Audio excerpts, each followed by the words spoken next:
السلام علیکم ورحمۃ اللہ وبرکاتہ۔ میں ہوں سید عبدالوہاب شیرازی اور آپ دیکھ رہے ہیں نکتہ گائیڈس چینل۔ مسنون اذکار، دعائیں اور وظائف کا سلسلہ ہمارا جاری ہے اور اس سلسلے کی ایک اور ویڈیو لے کر آپ کے سامنے حاضر ہوا ہوں۔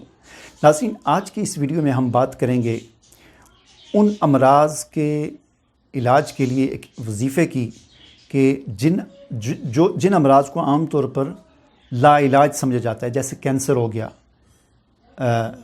جس کا علاج مہنگا بھی ہے اور اکثر ہوتا بھی نہیں، ٹھیک ہے نا، اور بڑا اذیت ناک یہ بیماری ہے۔ ایڈز ہو گیا، ٹھیک ہے، اسی طرح ہیپاٹائٹس کہہ لیں یا دیگر ایسے جو بھی امراض، یا جس طرح برس کی بیماری ہوتی ہے، جس کو ہو جائے تو میں نے تو کم از کم نہیں دیکھا کہ جس کو برس ہو جاتا ہے، یعنی جسم پر سفید داغ دھبے لگ جاتے ہیں تو وہ ختم ہو، تو یہ بھی بڑا مشکل ایک بیماری ہے۔ اسی طرح جنون کی بیماری، یعنی پاگل ہو جانا، مرگی ہو گئی، مرگی کے دورے پڑتے ہیں، ٹھیک ہے۔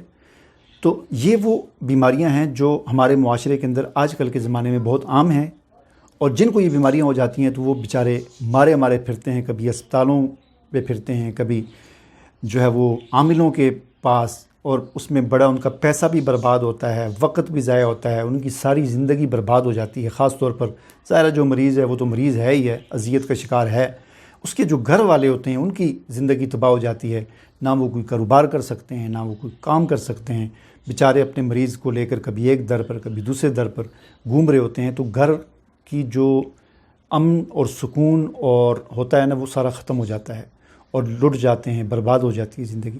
تو اس کے لیے ہمیں جو طبی جو علاج ہے وہ بھی کروانا چاہیے، اس کو بھی جاری رکھنا چاہیے، لیکن اس کے ساتھ ساتھ ہمیں اس وظیفے کا اہتمام کرنا چاہیے جو حضور نبی کریم صلی اللہ علیہ وسلم نے امت کو سکھایا، ٹھیک ہے۔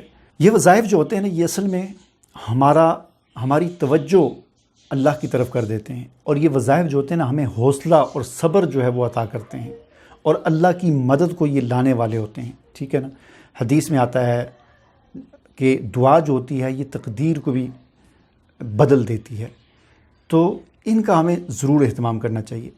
تو کوئی بھی ایسی بیماری ہو، جیسے برس ہو گیا، داغ سفید پڑ جاتے ہیں، کینسر ہو گیا، ایڈز ہو گیا، مرگی کے دورے پڑنا، اکثر ایسا ہوتا ہے، مجھے بھی میسج آتے رہتے ہیں، میرا بچہ ہے، میری بچی ہے، 2 سال عمر ہے، 5 سال عمر ہے، 10 سال عمر ہے، اس کو دورے پڑتے ہیں، گر جاتا ہے، پاگل ہو گیا، ٹھیک ہے نا۔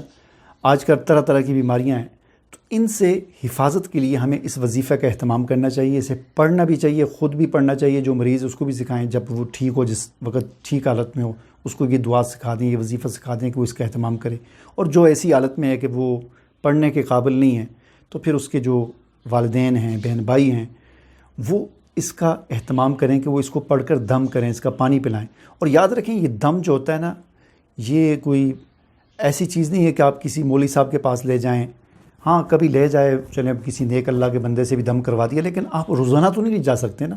ایک دفعہ لے جائیں گے، مہینے میں ایک دفعہ لے جائیں گے، 15 دن میں ایک دفعہ لے جائیں گے، لیکن یہ کام روزانہ کے کرنے کا ہے۔ چلیں ایک آدھ دفعہ 2 دفعہ کسی اللہ کے نیک بندے سے بھی دم کروا دیا، لیکن روزانہ اس کو خود کریں، ٹھیک ہے نا۔ تو حضور نبی کریم صلی اللہ علیہ وسلم کے وظائف میں سے، دعاؤں میں سے، مسنون اذکار میں سے ایک دعا جو ہمیں ملتی ہے، جو آج میں آپ کو بتانے لگا ہوں، وہ کیا ہے؟ وہ بڑی اہم دعا ہے۔ آپ علیہ السلام اللہ تعالیٰ سے یوں دعا کیا کرتے تھے: اللہم انی اعوذ بک من البرص والجذام والجنون ومن سیء الاسقام۔ اے اللہ، میں برس کی بیماری، جنون کی بیماری، کوڑ کی بیماری اور ہر اس بیماری سے تیری پناہ چاہتا ہوں جو انتہائی بری بیماری ہے۔ اب دیکھیں، اس میں فرمایا کہ اللہ میں برس سے تیری پناہ چاہتا ہوں۔ برس ایسی بیماری ہے کہ جس میں داغ دھبے بن جاتے ہیں، اور انسان جو ہے وہ معاشرے میں اپنے آپ کو جو ہے وہ ایک کمتر محسوس کرتا ہے۔ ظاہر ہے تھوڑی سی خوبصورتی جو ہے جسم کی وہ ختم ہو جاتی ہے، تو اگر کسی بچی کے ساتھ ہو جائے تو اس کے ساتھ شادی کا مسئلہ بن جاتا ہے، کوئی اس کی خوبصورتی ختم ہو جاتی ہے، مرد کے ساتھ ہو جائے وہ بدصورت ہو جاتا ہے۔ تو یہ ایسی بیماری ہے جو آدمی کو لوگوں سے تھوڑی سی کاٹ کے رکھ دیتی ہے۔ اسی طرح دوسری فرمایا جذام کوڑ کی بیماری، یہ ایک ایسی بیماری ہے کہ جس میں انسان کے اعضاء، جسم کے اعضاء ٹوٹ ٹوٹ کر گرنے لگتے ہیں، جسم گوشت جو ہے وہ الگ ہو جاتا ہے، اور اس طرح کی آج کل اور نئی بیماریاں آ گئی، کینسر ہو گیا۔ پیسہ بھی برباد ہوتا ہے، اور اذیت الگ سے ہوتی ہے، مریض کو الگ سے ہوتی ہے، گھر والوں کو الگ سے تکلیف ہوتی ہے، ان کا پیسہ، دولت، وقت سارا برباد ہوتا ہے۔ اسی طرح جو آخری جو الفاظ ہیں اس دعا کے، اس وظیفے کے، وَمِن سَيِّئِ الْأَسْقَامِ، اور ہر اور تمام بری بیماریوں سے، تمام برے امراض سے. یعنی 3 بیماریوں کو نام لے لیا نا، کوڑ، برس اور جنون، پاگل پن. اس میں مرگی بھی آ جاتی ہے، ٹھیک ہے. اور وہ تمام بیماریاں آ جاتی ہیں جن کا تعلق عقل کے ساتھ اور دماغ کے ساتھ ہے، جس میں آج کل بہت سارے بچوں کو ہوتی ہے. خود بڑے ہو جاتے ہیں، جسم ان کا بڑا ہو جاتا ہے، 20 سال کا ہو گیا، قد بھی جسم بھی، لیکن عقل اس کی وہ 3 سال والی 4 سال والی ہوتی ہے، ٹھیک ہے. تو یہ عقل اور دماغ کی تمام بیماریاں اس کے اندر آ جاتی ہیں، جنون کے اندر. اور سیء الاسقام میں وہ تمام بیماریاں آ جاتی ہیں جو قیامت تک دنیا میں نمودار ہوں گی، جیسے کینسر، ایڈز آج کل کی نئی بیماری ہے، کرونا آ گیا جی، ڈینگی آ گیا جی.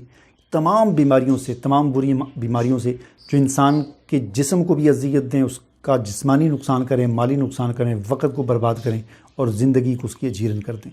تو اس دعا کا بھی ہمیں اہتمام کرنا چاہیے، نمازوں کے بعد بھی، ویسے بھی جب یاد آ جائے. تو یہ یاد کرنے والی چیزیں، خود بھی یاد کریں، بچوں کو بھی یاد کرائیں اور اس کا اہتمام کریں. مجھے اجازت دیجیے. اللہ حافظ.